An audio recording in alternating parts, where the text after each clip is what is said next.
नमस्कार। प्रथम प्रयास से मैं प्रोफेसर स्नेहचंद शर्मा आप सबका हार्दिक स्वागत करती हूँ। यह एक रिक्वेस्टेड वीडियो है। मेरे दूसरे चैनल के व्हाट्सएप ग्रुप के बहुत से लोगों ने मुझे रिक्वेस्ट की थी कि मैं इस क्रम में अंग्रेज़ी के आर्टिकल्स ए एंड द पर चर्चा करूं। र के हिंदी में र के प्रयोग कितनी प्रकार के हैं उस पर चर्चा करूं, और साथ ही इसी क्रम में हिंदी अंग्रेजी वर्णमाला के प्रत्येक वर्ण का उच्चारण। वीडियो बहुत लंबी हो जाती, इसलिए इस वीडियो में सिर्फ हम आर्टिकल्स और हिंदी में र के प्रयोग की बात करेंगे। आर्टिकल्स ए एंड द और दी, ये तीनों आर्टिकल्स कहलाते हैं। These three are called articles. They are also classified as adjectives, विशेषण। क्यों? Because they modify nouns or additional information about them. संज्ञा के बारे में, नाउन के बारे में कुछ अधिक जानकारी भी देते हैं ये आर्टिकल्स। अतः स्पष्ट है कि ये आर्टिकल्स किसी संज्ञा के बारे में अतिरिक्त सूचना देते हैं। नोट, ध्यान रखने की बात है कि यहाँ English alphabet 5 vowels A E I O U स्वर हैं और 21 consonants B C D F G H J K L M N P Q R S T V W X Y Z की साउंड ध्वनि महत्वपूर्ण है। अपने आप में ये अल्फ़ाबेट महत्वपूर्ण तो हैं, पर इनकी ध्वनि अधिक महत्वपूर्ण है। अब पहले आर्टिकल की बात करते हैं, द की। ए और एन की नहीं कर रही, पहले द की कर रही हूँ।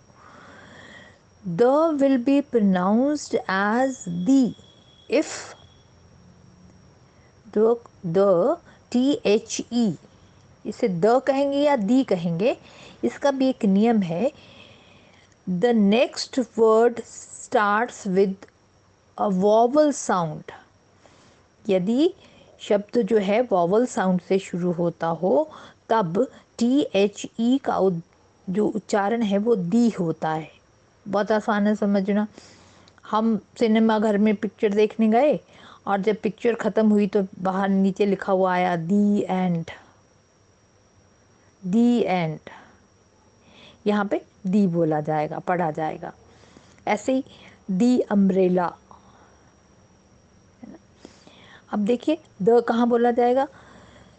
THE will be pronounced as the if the next word starts with the consonant sound. Consonant sound जैसे the university, the university.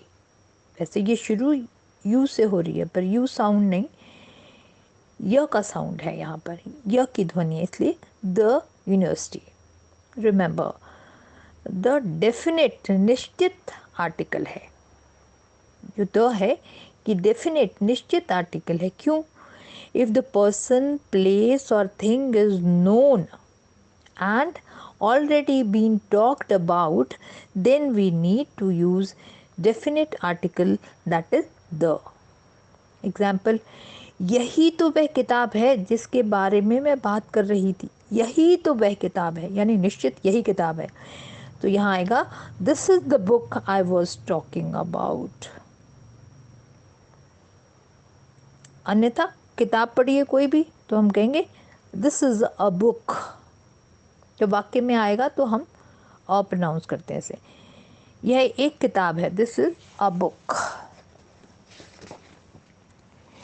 The का प्रयोग कहाँ कहाँ होता है? with unique people or objects like the sun, the earth, the president. दूसरा, with countries that have plural names. जैसे the Netherlands, the Philippines. तीसरा, with rivers, canals and oceans, the Ganga, the Brahmaputra, the Yamuna, the Godavari, the Atlantic. चौथा कहाँ प्रयोग होता है इसका? with famous buildings, museums and monuments like the Eiffel Tower, the Taj Mahal, the Qutub Minar. पांचवा प्रयोग with ordinal numbers, क्रमवाचक संख्याओं से पहले, the last chapter, the first time. छठा प्रयोग कहाँ होता है? With superlative degree of an adjective. Adjective किसे कहते हैं? विशेषण को। ये आगे जाके 3-4 चैप्टर्स के बाद हम करेंगे। द मोस्ट, इसका एग्जाम्पल है, उदाहरण है द मोस्ट। मोस्ट सुपरलेटिव है, degree. The poorest, the highest. सातवां प्रयोग देखिए, with adjectives whole group of people. यहाँ एक चीज देखने की चीज है कि ग्रुप ऑफ पीपल की बात कर रहे हैं, जहाँ होल आएगा वहाँ पे तो आएगा द उससे पहले। द का प्रयोग होल से पहले और ऑल के बाद लगता है, जैसे the whole book, all the books. इसी तरीके से द रिच, द ओल्ड। आठवां प्रयोग देखिए, with countries. With countries include, जिनके नाम के साथ किंगडम लगा हो, जैसे द यूनाइटेड किंगडम। स्टेट्स लगा हो, जैसे यूनाइटेड स्टेट्स। और रिपब्लिक लगा हो, द रिपब्लिक ऑफ आयरलैंड। नवा प्रयोग देखिए, with the names of families. जैसे जो भी आपका सरनेम है उसके आगे लोग नाम लगाकर बोलते हैं, the Sharmas, the Rajput, the Khans इत्यादि। और जहाँ इकलौती चीज़ हो वहाँ भी ओनली के साथ द बोलते हैं। जैसे किसी का अकेला बेटा है तो उसको हम बोलेंगे द ओनली सन इत्यादि। अब आप देखिए कि द का प्रयोग कहाँ नहीं किया जाना चाहिए, कहाँ नहीं होता। बीमारियों के साथ, डिजीज़ के साथ नहीं होता, जैसे she is suffering from cough and cold, या नहीं होगा। प्रॉपर नाउन, व्यक्तिवाचक संज्ञा से पहले इसका प्रयोग नहीं होता। द इंडिया तो नहीं बोलते, हम इंडिया बोलते हैं। भाषा से पहले नहीं होता, हिंदी बोलते हैं, द हिंदी तो नहीं बोलते। किसी देश के नाम से पहले भी नहीं होता, वो प्लूरल वाले नेम वाले या किंगडम और स्टेट्स वाली बात अलग है। अन्यथा हम द चाइना तो नहीं बोलते, चाइना बोलते हैं। फिर जैसे हम मील लेते हैं अपना, ब्रेकफास्ट, लंच, डिनर, इससे पहले भी द नहीं लगता। Not use before parts of the body and articles of clothing. ठीक, इसी तरीके से मटेरियल नाउन के आगे, गोल्ड इत्यादि इतने महंगे हैं तो हम उसके आगे द लगा दें, ऐसा नहीं, उसके आगे भी नहीं लगता। रंगों से पहले भी नहीं लगता। तो ये हो गई द की बात, द आर्टिकल की बात, जिसे द भी बोलते हैं और दी कहाँ बोलते हैं वो मैंने आपको स्पष्ट कर दिया। अब आर्टिकल ए और एन की बात कर लेते हैं। इफ द पर्सन, प्लेस और थिंग इज अननोन और being talked about for the first time, पहले हमने उसको देखा नहीं, पहले हम उसको जानते नहीं, पहली बार हम उसके बारे में बात कर रहे हैं, then we need to use indefinite, अनिश्चयवाचक। अनिश्चित, अनिश्चयवाचक क्या है वो? ए और एन। विद एग्जाम्पल देखिए, एन का प्रयोग शब्द में स्वर की ध्वनि, साउंड से पहले किया जाता है। यहाँ ध्वनि महत्वपूर्ण है, अर्थात if the next word starts with A vowel sound, example honest. आप जानते हो कि ओ से पहले एच आता है तो वो साइलेंट होता है। साइलेंट लेटर्स वाले अगली या उससे अगली वीडियो में मैं आपको वीडियो दूंगी। यहाँ पर HONEST, ऑनेस्ट, आपने हिंदी में पढ़ा होगा कि जहाँ पर भी जैसे कॉलेज लिखा है, डॉक्टर लिखा है, जहाँ पर ओ आया तो ओ का साउंड ना तो आ है ना तो अ है, तो उसके ऊपर एक चांद जैसा चिन्ह लगा दिया गया पर उस पर बिंदी नहीं लगाई गई, तो वो वैसी ही ध्वनि यहाँ पे ऑनेस्ट की ध्वनि है, इसलिए यहाँ पर एन लगा। आर, 1 आर 2 आर कहते हैं ना हम, उसके आगे एन लगा। ईयर, EAR ईयर, उसके आगे लगेगा। ऑरेंज जैसी चीज़ों के, ऑरेंज के आगे लगेगा एन लगेगा। जहाँ पे ध्वनि हो या स्वर वॉवल अपने आप ही हो, अपने आप हो और ध्वनि ना हो तो नहीं लगेगा।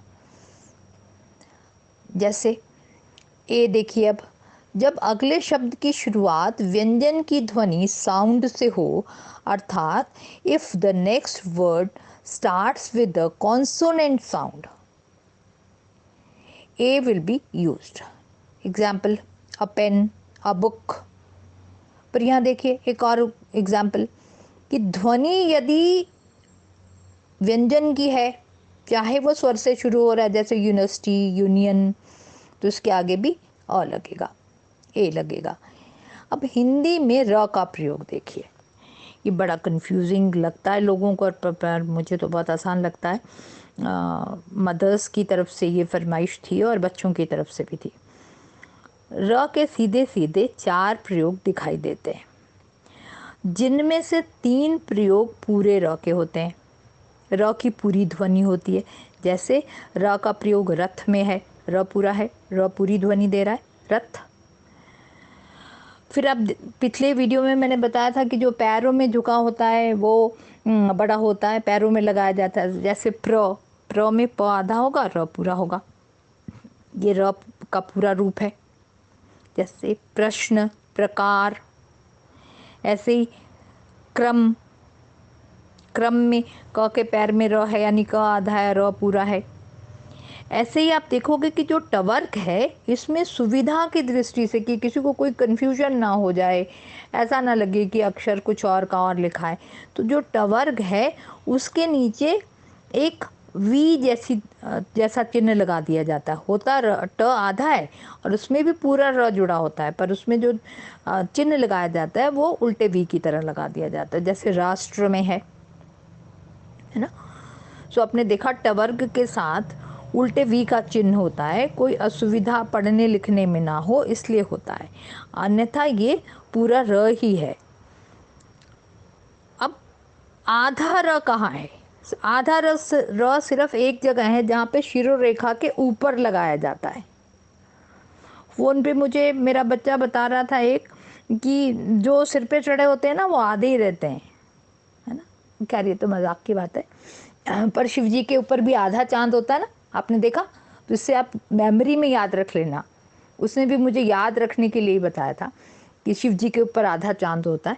तो ऐसे शीर्ष के ऊपर जो लगा होता है र, वो र आधा है। और वो र कहाँ आएगा?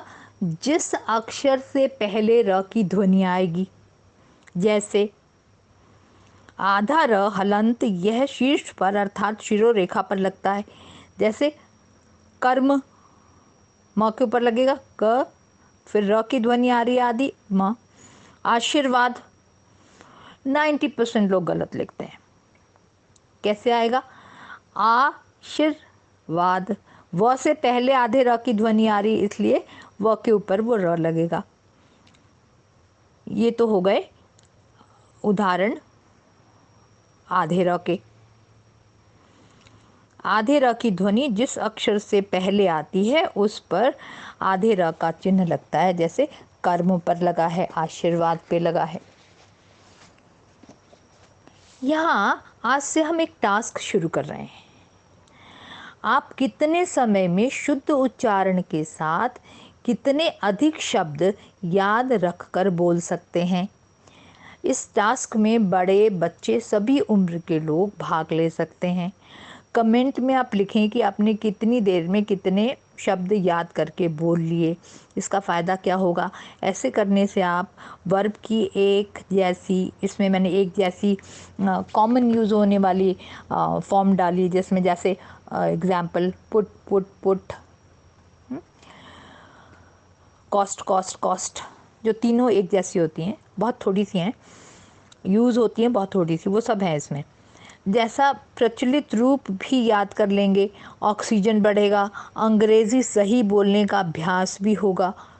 ये जो गेम होती है जिसकी मैंने बात की, कौवा उड़, चिड़िया उड़, गाय उड़, है ना। सो इसमें मैंने आपको शब्द दिए, 75 शब्द दिए हैं। 50 देने वाली थी पर 75 दे दिए। तो ये आप कमेंट्स में लिखिएगा, और कमेंट्स में जो सबसे ज़्यादा कर सकता होगा उसके डिमांड की जो वीडियो होगी उस पर मैं स्पेशल वीडियो बनाऊंगी। Let's get started the task. और आज के वीडियो में इतना ही। धन्यवाद।